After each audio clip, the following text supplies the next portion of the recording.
Is this thing on? Here in my garage. Hi. I don't mind the improvisational videos so much if you don't. But obviously there are going to be mistakes since I'm unscripted. But it's not like I'm going to invest that much into this video anyhow. I have Paul Simon playing in the background to ease my discomfort with talking to myself. So I can't monetize this video anyways. But I have lots and lots of tips and tricks and things that I do that you may find interesting that I just cannot fit them all into video. And so in the interest of time, it's probably best that I just do it in this informal way. I'd like to talk about this, which is a thrift store find. I've made some improvements on it. I'm actively seeking to, or trying to use it more often. I haven't been using it for the most part in my YouTube career, but I'll show you some of the things that I did to it to make it a little more tolerable. And here's another thrift store tip. I found strap leather. Oh, is it useful for making stuff? But it's so expensive. Well, you get, I don't know, what was this? 3 feet long, and you get, I don't know, a half dozen or so strips on a belt, and you can get them at the thrift store for $1. Genuine leather.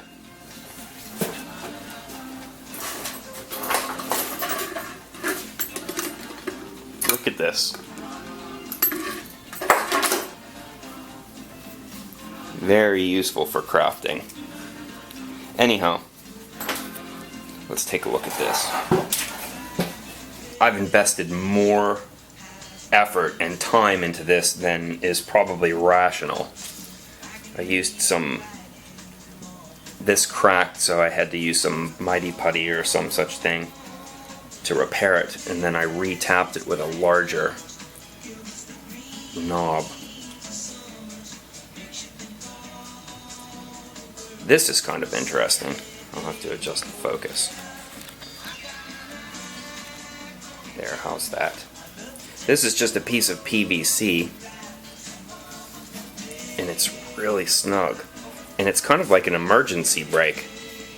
If you have this part up, and the weight of the camera is on it, and you loosen the knob, it slams down. The PVC absorbs the impact like a spring, and I think it's a great idea. It reduces the amount of damage that could happen to my camera.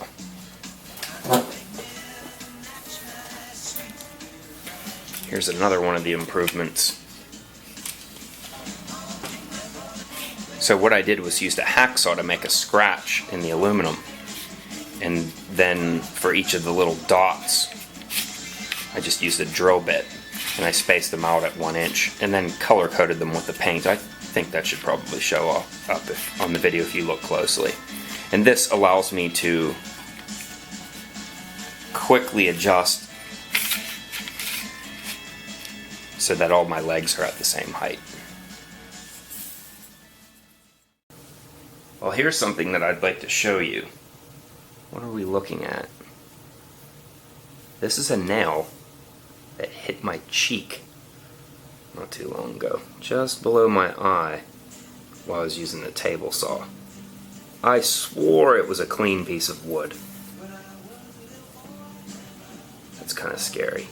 Well, you guys probably know that I'm not one to lecture on safety, but nevertheless, I can't even imagine what that would be like in the eye. Well, today's topic for discussion is knives. Well, it should come as not much of a surprise to you because I'm a person who makes things, so you should no doubt expect that I have an affinity for knives just as much as some of the other YouTube channels. But I don't want to talk about these types of knives, except to mention briefly that as a teaser, or as another empty promise rather, I do plan on using this knife blank in the near future. I was thinking of using black walnut and copper and some deer antler. But let's talk about strictly utility knives, and I'll give you my 2 cents worth. Before I even start, see if you can guess which one is my favorite, and I'll work backwards from there. First, the snap knife. It's awful. It is. These are just a nightmare to use. This piece on the back here supposedly comes off, and you can use it to snap off the tip. And despite my systematic investigation as to how you do it correctly, I still have about a 50% success rate.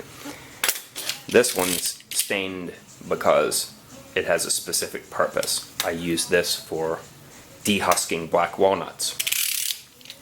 But they do have their use. Thick materials like insulation, blanket, and stuff. Well, that's way out of the scope of what I'm doing here, but there are plenty of thick, fluffy materials out there that a snap knife is useful for. If I'm wearing a leather apron, this is probably at my side. I definitely prefer this model. I've gone through dozens, and I've spent years as a, well, construction type worker. And of all of the knives that I've tried, this model seems to be the most reliable. It has the longest life, and it's probably ergonomically the best and probably the safest as well. It experiences the least amount of failures. Next, I do not approve of these types of knives. I'm sure that plenty of you will advocate them and dislike my dislike of these, but I just can't stand them, and I'll show you why. When closing this type of knife, it leaves your hand slightly vulnerable, and folding one up very quickly does this. And if you look at this finger very closely, you can see an old scar. And that was it for me. I swore away from them after that, and I moved to this style of knife, which has this type of slide mechanism. I do not approve of this. I do not like it. It's failed too many times. It's gimmicky. The idea of having a carabiner on the back is novel. It's a good idea, but the design is lacking. I do like that it's light and it's very minimalist, but it's not for me. This has probably been my favorite overall, but it's kind of a toss-up between this model and this model. These are identical. This one just has many, many miles of usage on it. Now, you'll see that it's modified from the original, and I drilled a hole in the backside, and that's so that I can run compressed air, or WD-40 first, and then compressed air through it as kind of a cleaning cycle to keep its operation smooth. And it's lost its finish. Also, I found that the clip is more trouble than it's worth. This one is on backup for when this one breaks, but to be honest, I think this knife is pushing 10 years, and it is quite a piece of engineering. It's ergonomically incredibly comfortable. It slides right into your pocket with ease, very little playing around. But as of lately, I've been moving towards this. I like that it's easy to disassemble. It's only a single Phillips to get in there. Yeah, I think there was a clip that I dismantled or took off. I can't remember how it looked. But as this stands, this is right now the knife that I lean towards the most. This is in my everyday carry. If my opinion is of any value to you,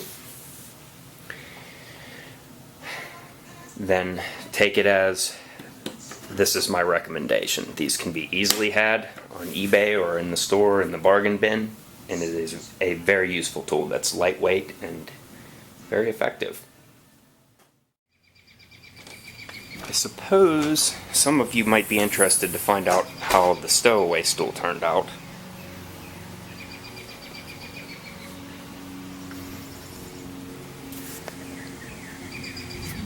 I'm very pleased with it. I treated it with, what's the outdoor one? Not linseed oil. Oh my goodness, I'm drawing a blank. See, this is the downside to this improvisational arrangement. It's very difficult to remember things on cue. Oh my goodness. Okay, stay with me. We'll figure this out. We can get through this together. What type of oil is there? Teak oil, that's it. Yeah, teak oil on cedar. And I'm very thrilled with it. Actually, I put it doesn't usually do that, I swear. I put it on this as well. This has been teak oiled. These stick chairs are wonderful, wonderfully comfortable. Highly recommended. Okay guys, I'm off. Have a great day.